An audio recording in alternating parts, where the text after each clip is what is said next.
ಸ್ನೇಹಿತರೆ ನಮಸ್ಕಾರ. ನೋಡಿ ಬೆಳಗ್ಗೆನೆ ಒಂದು ರೀತಿ ಜನಗಳಿಗೆ ಒಳ್ಳೆ ಹೊಗೆಯ ಅಥವಾ ಒಂದು ಏನ್ ಹೇಳ್ತೀರಿ ನಿಮ್ಗೆ ಒಂದು ಬೆಳಗ್ಗೆ ಎದ್ದಾಗ ನಿಮ್ಗೆ ಯಾವ್ದೋ ಒಂದು ಹೋಮದ ಹೊಗೆ ಕುಡಿದ್ರೆ ಯಾವ ರೀತಿ ಫೀಲ್ ಆಗುತ್ತೆ, ಮತ್ತೆ ಈ ಕಸದ ಹೊಗೆ ಕುಡಿದ್ರೆ ಯಾವ ರೀತಿ ಫೀಲ್ ಆಗುತ್ತೆ. ಜನ ಫಸ್ಟ್ ಆಫ್ ಆಲ್ ನಾವು ಈ ಗ್ರೇಟರ್ ಬೆಂಗಳೂರು ಅಥಾರಿಟಿ ಪ್ರಾಧಿಕಾರ ಅಂತ ಏನಿದೆ, ಇವ್ರಿಗೆ ಯಾವ್ದ್ರಲ್ಲಿ ಹೊಡಿಬೇಕು ಅಥವಾ ಇವ್ರಿಗೆ ಏನ್ ಮಾಡ್ಬೇಕು ಅನ್ನೋದೇ ನಮ್ಗೆ ಒಂದ್ ರೀತಿ ಅರ್ಥ ಆಗೋದಿಲ್ಲ. ನೋಡಿ ಜನರು, ಸಾಮಾನ್ಯ ಜನರು ತಂದು ಇಲ್ಲೆಲ್ಲೋ ಹಾಕ್ತಾ ಇದ್ರು ಅಂತ ಕಾಣುತ್ತೆ. ಅದನ್ನೆಲ್ಲ ತೆಗೆದು ಒಳಗಡೆ ಹಾಕಿ ಒಳಗಡೆಗೆ ಹಾಕೋ ತರ ಕ್ಲೀನ್ ಆಗಿ, ರಸ್ತೆಲಾದ್ರೆ ನಮ್ಮನ್ನ ಯಾರೋ ಕೇಳ್ಬೋದು, ಒಳಗಡೆ ಆದ್ರೆ ನಾವೇನೋ ಹೇಳ್ಕೊಬಹುದು ಅನ್ನೋ ತರ.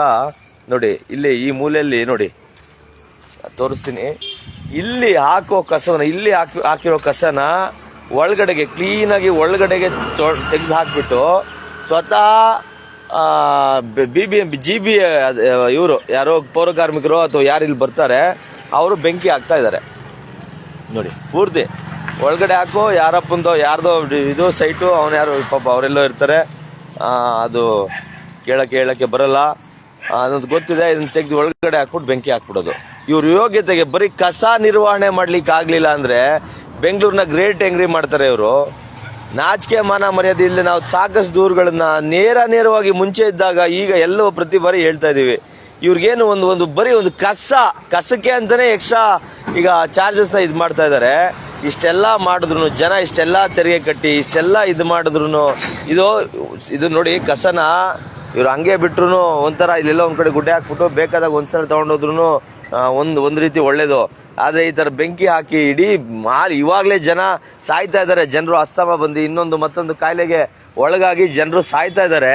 ಇಂಥ ಸಮಯದಲ್ಲಿ ಇವರು ಈ ತರ ಬೆಳಗ್ಗೆನೆ ಈ ರೀತಿ ಬೆಂಕಿ ಹಾಕಿದ್ರೆ ನೋಡ್ರಿ, ಇಲ್ಲಿ ಎಷ್ಟು ಬೆಂಕಿ ಎಷ್ಟೆತ್ತು ಉಡ್ದಿದೆ. ಅದು ಬೆಳಿಗ್ಗೆಯಿಂದ ಎಂತೆಂತ ಯಾವ ಪ್ಲಾಸ್ಟಿಕ್ ಏನು ನೋಡಲ್ಲ. ಈ ಯಾರು ಏನಾದ್ರೂ ನನ್ನ ಮಕ್ಳಿಗೆ ಏನು, ಇವ್ರಿಗೇನ್ ಹೇಳಿ, ಜೀವಿಯದವ್ರಿಗೆ ಏನ್ ಹೇಳಿ. ನೋಡಿ ಇಲ್ಲಿ ಇಷ್ಟೊಂದು ಹೊಗೆ ಒಂದು ದಿನ ಪಾಪ ಇಲ್ಲಿ ಸುತ್ತಮುತ್ತ ಇರೋರು ಅವ್ರು ನೋಡಿ, ಅವ್ರು ಅದನ್ನೇ ಇವರು ಎಲ್ಲರೂ ನಿರ್ವೀರ್ಯರಾಗ್ಬಿಟ್ಟಿದ್ದಾರೆ, ಏನ್ ಹೇಳ್ತಾರೆ ನಾಮರ್ದ್ರಾಗ್ಬಿಟ್ಟಿದ್ದಾರೆ ಅಂತ ಹೇಳುವ. ನಿಜವಾಗ್ಲೂ ಯಾವನು ಪ್ರಶ್ನೆ ಮಾಡಲ್ಲ, ಇದು ಯಾವನ್ ತಗೊಂಡೋಗ್ಬೇಕು, ಇದು ಯಾರು ಅಕೌಂಟಬಿಲಿಟಿ ತಗೊಂಡೋಗ್ತಾರಾ ಇಲ್ವಾ, ಏನಾಗುತ್ತೆ, ನನ್ನ ಮನೇಲಿ ಕಸ ಇದೆ ನಾನ್ ತಗೊಂಡೋಗಿ ಎಸ್ಬಿಡ್ಬೇಕು ಎಲ್ಲೋ ಒಂದ್ ಕಡೆ, ಅದೇನಾಗುತ್ತೋ ಅವ್ನ್ ಬೆಂಕಿ ಆಗುತ್ತಾನೋ ಇನ್ನೊಂದೋ ಮತ್ತೊಂದೋ. ನಾವೇನಕ್ಕೆ ಇಷ್ಟೊಂದು ತೆರಿಗೆ ಕಟ್ತಾ ಇದೀವಿ, ನಮ್ಮ ಹತ್ರ ದುಡ್ಡು ಇಸ್ಕೋತಾರೆ, ಅದ್ರ ಕೆಲಸ ಸರಿಯಾಗಿ ಮಾಡ್ತಿದಾರಾ ಇಲ್ವಾ, ಆಗ್ತಿದ್ಯಾ ಅನ್ನೋದೇ ಜನಗಳಿಗೆ ಗೊತ್ತಾಗ್ತಾ ಇಲ್ಲ. ಹಿಂಗಿರುವಾಗ ಇದನ್ನ ಯಾರು ಪ್ರಶ್ನೆ ಮಾಡೋರು, ಯಾರು ಹೇಳೋರು.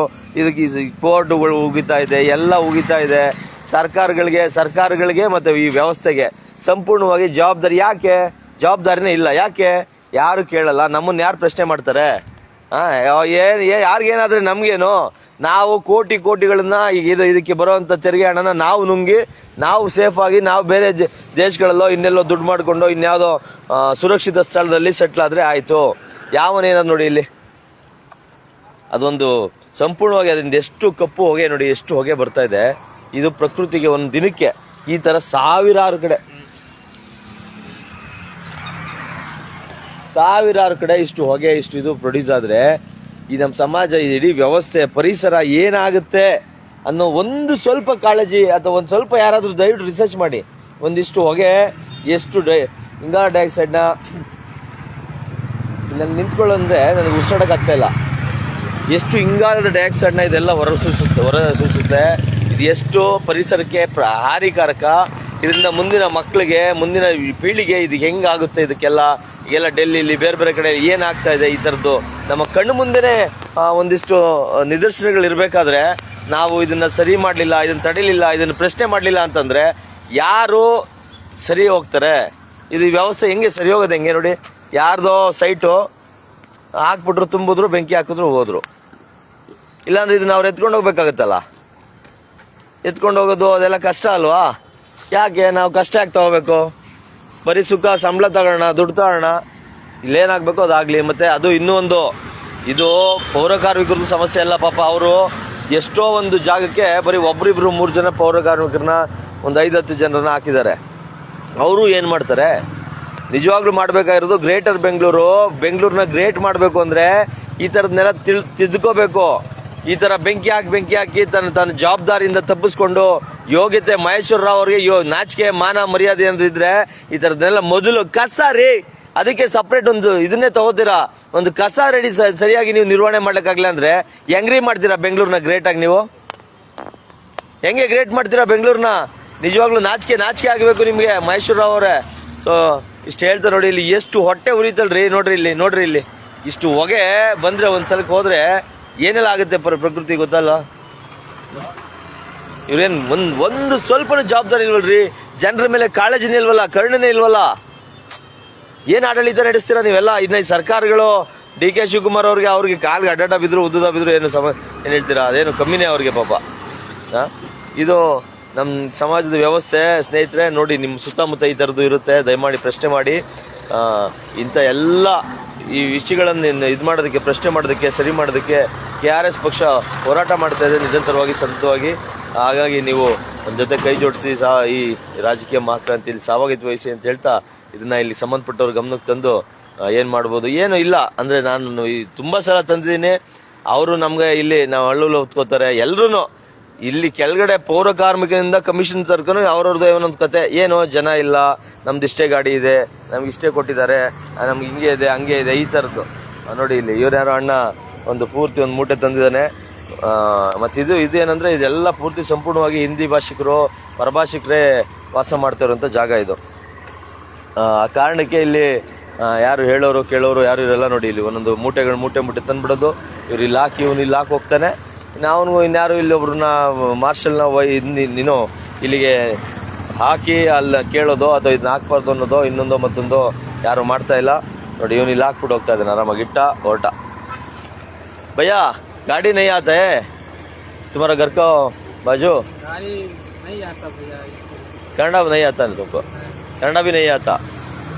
गाड़ी नहीं आता, कन्नड़ा हिंदी कन्नड़ा नहीं.